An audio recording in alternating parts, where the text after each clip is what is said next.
Mika love shout out po sa lahat. So, prepare na po ako going to church.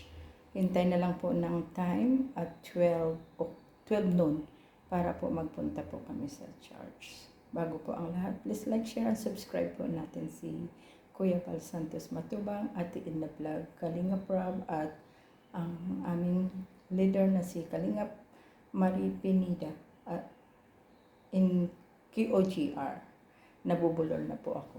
So, isushow ko po sa inyo ang aking bagong flower.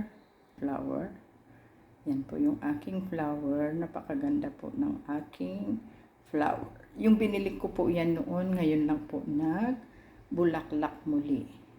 Yan.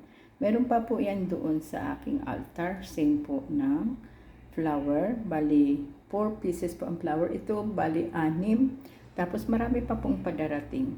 Yan po yan. Padating po ang flower po dyan. So, ang ganda-ganda po ng aking orchid. Yan po ang aking orchid. Shout out. At ang aking po aloe vera.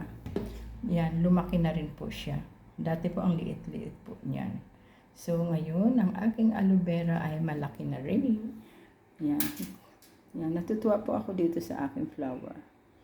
Yeah, mahilig po kasi ako talaga na magtanim-tanim. Yan po. Kahapon po is holiday, is Saturday, is Tatachuri po yun. So, I think is a dragon festival. So, yan po. Pero, nagpunta lang po ako ng Central, nag-ikot, and then, pumunta po ako sa kay Maya Vlog. Shout out sa iyo, Maya Vlog, pero wala po siya. And then, punta po ako sa Causeway Bay. Yeah, by MTR po ako kahapon. Bus naman po na pababa po going Central. And then, MTR po after ng Central, MTR po ako sa going to Causeway Bay. And then, punta po ako sa IKEA para bumili po ako ng tea candle. Yan. Ang gusto ko pong bumili ng tea candle na malaki kasi mabango po yun. Kaso, mabigat po talaga yung magdala po ng maraming tea candle. Ang dami ko kasing binili na tea candle na iba-ibang kulay. Yan po ang aking plants. So, laki-laki na rin po ng aking plants.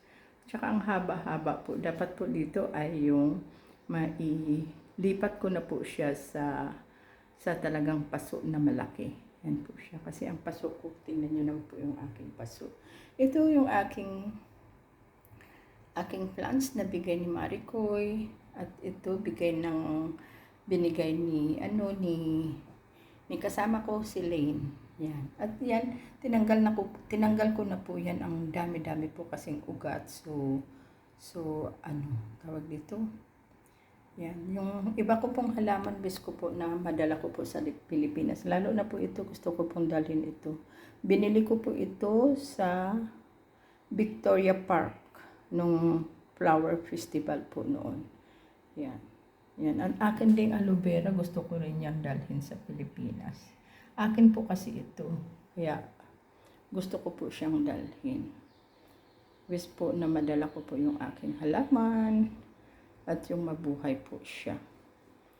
Yan. So, wala pa po oras para po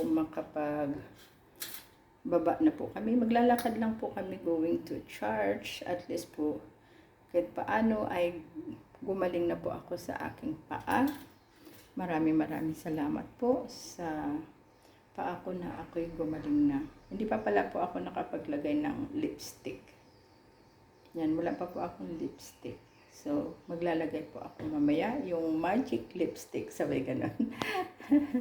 Na in-order ko po sa online. Maganda po siya.